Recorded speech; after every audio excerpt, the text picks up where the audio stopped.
formalité pour tester ça.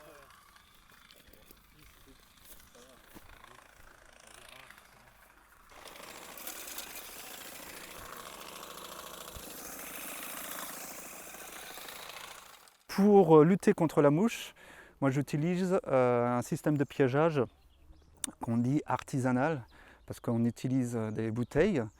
Donc il faut récupérer des bouteilles. Donc moi j'y arrive dans mon réseau, notamment parce que je distribue une AMAP. Donc je fais un appel, les gens me donnent les bouteilles qu'ils ont utilisées.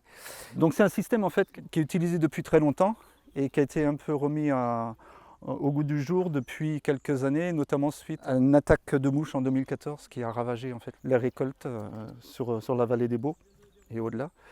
Et donc le principe en fait c'est la bouteille, on lui fait des petits trous et dedans on lui met un produit qui est un attractif alimentaire et du coup la mouche est attirée et vient se noyer. Et on fait les plus petits trous possibles parce que la mouche en fait elle ne fait que 5 mm de diamètre. Donc du coup, on sait que les plus gros insectes ne pourront pas rentrer, puisque le but, c'est d'attraper principalement, voire essentiellement, la mouche de l'olivier. C'est toujours dommage d'attraper d'autres insectes, voire des auxiliaires qui peuvent nous aider. Quand je parle d'auxiliaires, ça peut même être des fourmis, des araignées, voilà, ce genre de petites bestioles. Donc le gros intérêt de ce piégeage, c'est le coût financier, puisque le produit en lui-même, il coûte vraiment pas cher. Les bouteilles, c'est du recyclage, donc en plus une bonne action. Et c'est des bouteilles que moi je peux réutiliser plusieurs années, c'est-à-dire que les pièges je vais les enlever et je les garderai pour l'année prochaine. J'en mets une bouteille au mois de juin, sachant que la mouche, elle, comme toutes les mouches, elle commence à sortir à peu près en avril.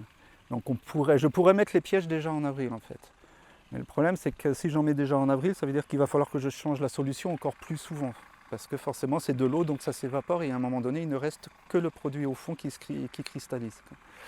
Donc moi je les mets généralement plutôt courant juin et j'en mets d'abord une sur la face sud-sud-ouest de l'arbre. L'été quand il fait très chaud, la mouche, à cause de la chaleur, elle peut venir piquer mais elle ne pond pas. Pour elle, il lui faut les conditions d'humidité et de chaleur qui lui permettent d'être suffisamment forte en fait, pour pouvoir pondre.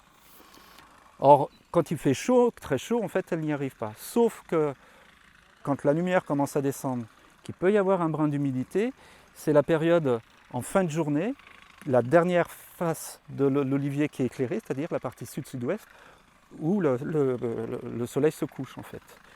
Et c'est à ce moment-là qu'elle vient plutôt attaquer l'été. Donc je vais d'abord mettre une bouteille de ce côté-là. Et ensuite, j'en mets une deuxième au mois d'août, où là, le niveau de pression, normalement, les températures peuvent commencer à descendre, donc on peut avoir un peu plus d'humidité aussi, courant fin août. Dans la saison, je suis obligé, là on le voit sur certaines bouteilles, en fait, le niveau d'eau, l'eau s'est évaporée, donc il ne reste plus que le produit. Et donc je viens renouveler au moins, suivant les vergers, entre une et deux fois que j'ai renouvelé le produit. Et à la fin de la saison, après la récolte, généralement, là je prends le temps de les enlever pour éviter de les laisser tout l'hiver dans l'arbre.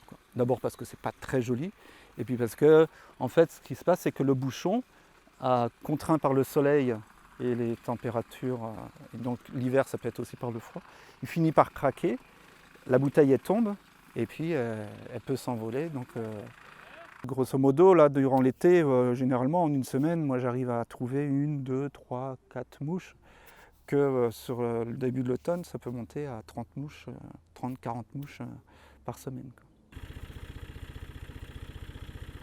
Donc en fait, voilà, le ver il grignote. Alors là, il y a un petit pourcentage, ça va, hein, mais quand il y en a trop, du coup, ça joue sur la qualité de l'huile. Donc là, il y a des gens qui se retrouvent qu'avec des olives comme ça.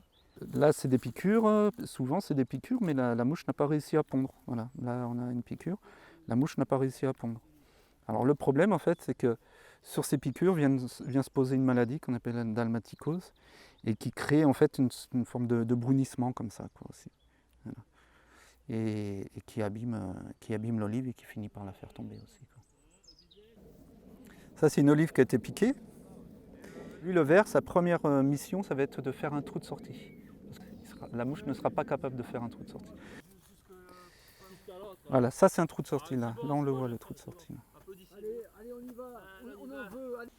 Donc ça c'est mon système de piégeage. Après j'ai un autre système de comptage en fait. Donc c'est aussi un système de piégeage, mais là du coup qui coûte beaucoup plus cher parce que c'est une sorte de piégeage en forme delta où à l'intérieur on met une capsule phéromone.